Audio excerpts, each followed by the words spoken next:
That's 17 in a row. This is putrid. This is, I don't know. I don't know what it is.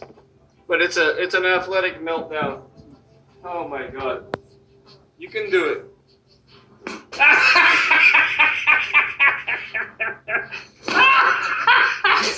Hey, you gotta keep, Jesse, you gotta stay up. You gotta keep your spine angle like this. He's a baseball player. That's why Keep your spine angle upright. And then don't swing hard. No. Hey, check it out.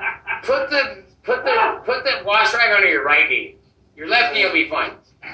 Shit. Give your some right knee. Oh my God! Come on. Yeah, just keep your spine angle flat.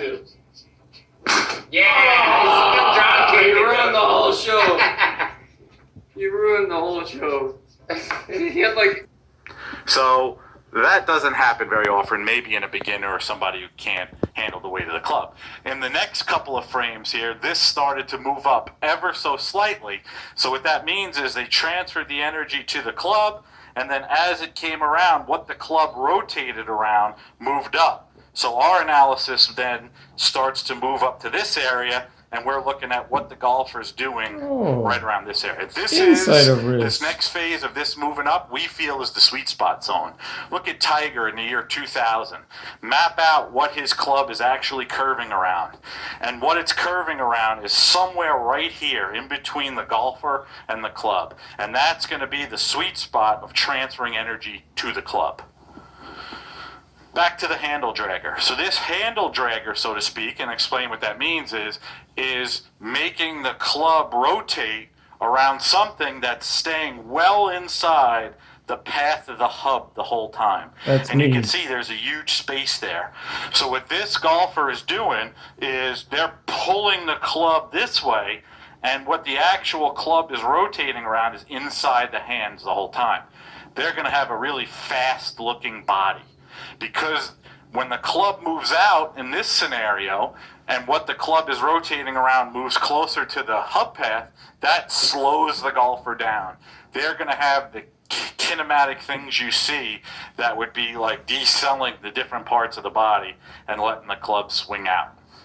This golfer, since the club is rotating inside the hub path for so long, they're going to be doing really fast different body moves. And their transfer to the club is going to be much later than this particular golfer. So it's going to be pretty desperate down at the bottom in how they transfer out to the club.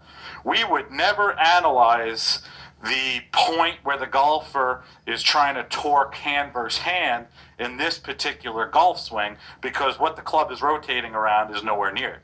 So when we look at this chart right here, we are seeing where the contributions are to the work and power of the club. And you could see that the left wrist is the weakest. The right wrist is actually more powerful than the left elbow in every one of these subjects. So the right wrist can do some work. And then you can see the right elbow is super high. So what does that mean? Well, in the expert golfer here who let this get close to his hub path and then moves it away in the next frame, what they're doing is they're putting the load close to the actual hub path, and then they're letting that load move up, and it's going right in between them and the golf club. And that's why they're getting more and a spike of why.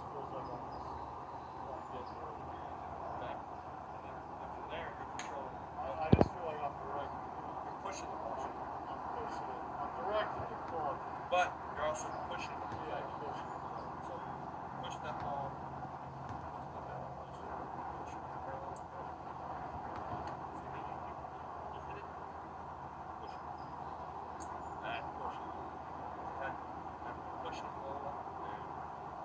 That's how you put enough energy to move it from 6 inches.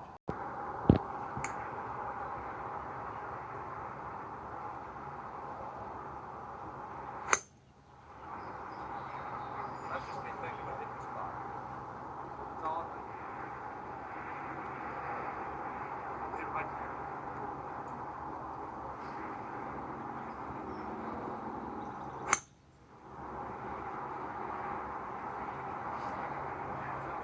practice, what spot am I going to hit now? This one.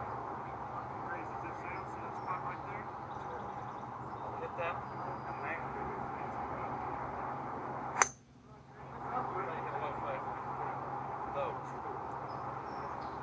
Oh, So what I felt like I was he just said outside of the ball for the. doing this around. Oh well, that's a different topic.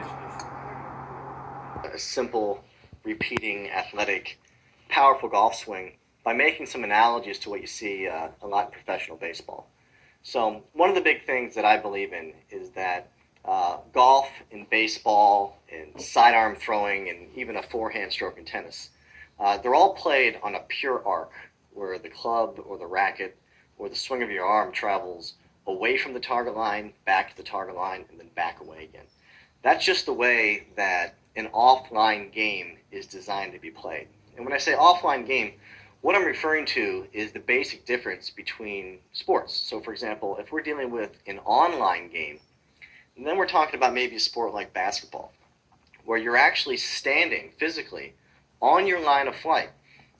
When you're straddling the target line, in order to be accurate with your throw, in this case, you actually have to move your arm, right hand or left hand, depending on if you're right-handed or left-handed, along that line of flight in order to hit your target. Even a game like darts is an online game where you're standing on that line of flight and then moving in a linear fashion to be able to be accurate with your dart throw. In a sport like golf, we're not standing on the target line at all. We're standing away from the target line.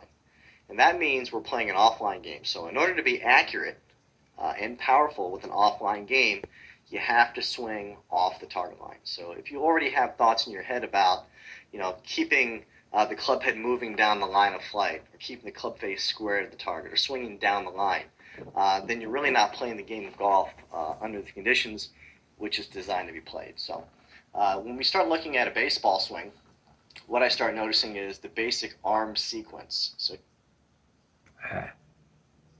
Sorry. here we have Ken Griffey Jr. on the right-hand side.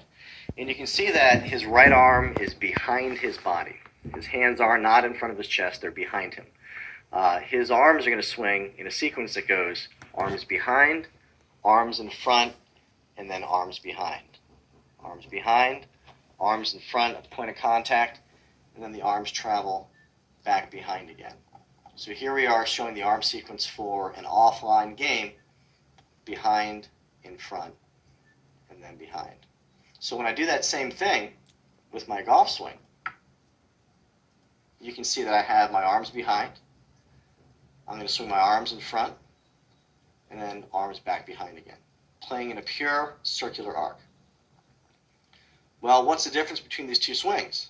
Well, it's obviously the fact that he's playing on a plane which would be more elevated because of the height of the ball, and I'm playing on a plane which has a little more of a downward strike, again, because my golf ball is on the ground versus in the air. When I play on this sequence, arms behind, arms in front, arms behind, what I have to do, in my case with golf, is to be able to create more of a downward pitch with my shoulders. But you can see as I'm striking right here, my arms and shoulders are going to be traveling on the exact same plane as his are. Here it is. Pole flippy. Arms and shoulders on the same basic plane. So if you've heard of things like anything a else, one-plane swing or a single plane swing, the structure works in referring threes. to being able to play baseball I'm off the gonna ground. so shut to this speak. down. This guy Arms and is. shoulders in the same tilt, using a sequence of arms behind, arms in front, and then arms behind. This So if we go ahead dude and kind is of look brilliant. at things that I'm doing here with my Okay. golf swing. So Don't here know we him. are, down the target line. Where's that getting you? And here we are from the face-on perspective.